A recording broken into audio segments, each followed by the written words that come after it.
After 3 decades, Heretic has made its debut on consoles alongside its sequel, Hexen, which hasn't seen a home console release since its original launch. The last time Hexen was playable on home consoles, it was on PlayStation, Saturn, and Nintendo 64. This re-release, dubbed Heretic plus Hexen, makes its way to Switch from Night Dive Studios, whose experience updating games of this era is hard not to be familiar with at this point. With both original games, Hexen's Death Kings of the Dark Citadel expansion, a brand new expansion for both Heretic and Hexen, and a good amount of bonus content, there's a lot to unpack in this release. Heretic, the first game in the series, is a fairly straightforward follow-up to the Doom formula, but in a swords and sorcery setting, and I don't mean that to be demeaning. Heretic, though saddled with a lot of the same technical limitations as the first 2 Doom titles, exhibits an overall more impressive use of the engine in its level layouts. That being said, it's also very easy to draw a one-to-one comparison between Heretic's weapons and enemies and counterparts in Doom. But if Heretic is more or less medieval Doom, Hexen is a complete reinvention of how these early first-person shooters could work. Hexen asks the player to choose between 3 different classes, each of which have different weapons, abilities, and stats. And at specific points in the game, you'll have the option to swap out which class you're playing as. Mix this with level design that is significantly more non-linear and focuses more on exploration and puzzle solving, and Hexen at times has as much in common with a Zelda or a Metroid as it does with Doom. Beyond the 2 base games are 3 expansions, 1 for Heretic and 2 for Hexen. The first of Hexen's expansions was originally released in 1996, while its second, along with the expansion for Heretic, are brand new to this release. The new Heretic expansion, Faith Renewed, is very well done and pushes the engine even farther than the original game. Both Hexen expansions are solid, and I actually think I prefer the new Vestiges of Grandeur over the 1996 Death Kings of the Dark Citadel. But I don't think either quite capture the magic of the original game, but still, they're both very good. The only actual hurdle I faced as I jumped between what essentially operate as 5 unique games is that all 5, for some reason, share the same pool of save slots. Worse, they all share a single quick save slot. At multiple times, I'd forget that I was using the quick save slot for Hexen, only to then use it in Heretic, and then have to fall back to an earlier save in Hexen. Even just finding the correct save to load up becomes a hassle when you're sorting through saves for 5 different games. Keep in mind, this is after you've already booted up a specific game, but your saves are still not filtered for that game. As for visual options, Night Dive has played it pretty straight on this one.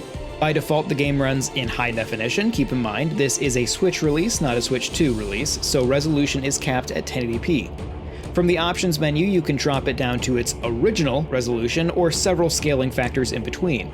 You can also toggle between 16:9 and 4:3 aspect ratios, choose from a couple different HUD options, customize your crosshair, and pick from remastered or original soundtrack options. By the way, the new soundtrack is fantastic. I did notice when using the full screen HUD option, which aligns with the Nintendo 64 version of Hexen that I have nostalgia for, that the skyboxes don't quite scale right. Meaning that if you look all the way up, you can actually see them tile back to the bottom of the skybox. Given that the N64 version makes use of this same HUD setup, I was curious to see if the same happened there, but the issue is not present in that version. I don't have the original PC release, so I'm honestly not sure if this was an existing issue or if it's unique to this re-release. Ultimately, it has no effect on gameplay and is a minor presentational issue. But speaking of that Nintendo 64 version, that port was generally considered the best home console version of Hexen up to this point. It was based on the original floppy disk version of Hexen, so it lacks the pre-rendered cutscenes, but is otherwise significantly better than the PlayStation and Saturn versions in terms of accuracy and performance. So naturally, I couldn't help but line up a few comparison shots.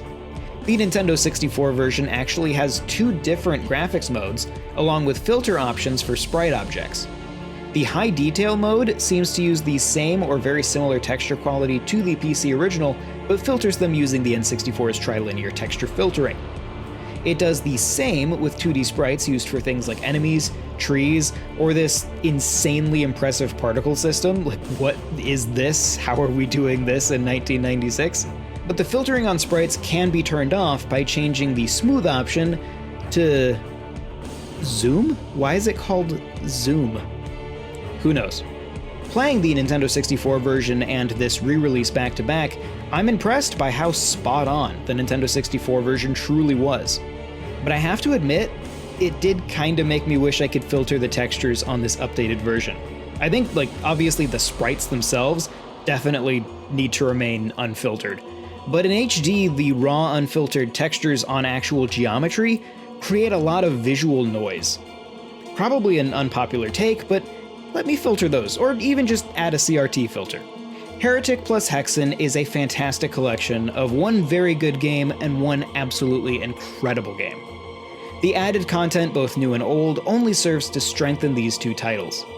That being said, the clumsy save system and somewhat limited options for how these games are presented on a modern TV do lightly mar the experience. Even a simple CRT filter would do wonders for translating the visuals at a higher definition. But given that the previous best way to play this on a home console was to dig out a Nintendo 64 or put up with the compromised versions on PlayStation or Saturn, this is still certainly an improvement overall. Hopefully down the road, we can get the rest of the Heretic and Hexen series as well. This video was made possible by our generous supporters on Patreon. Check out patreon.com/NWR for all the details.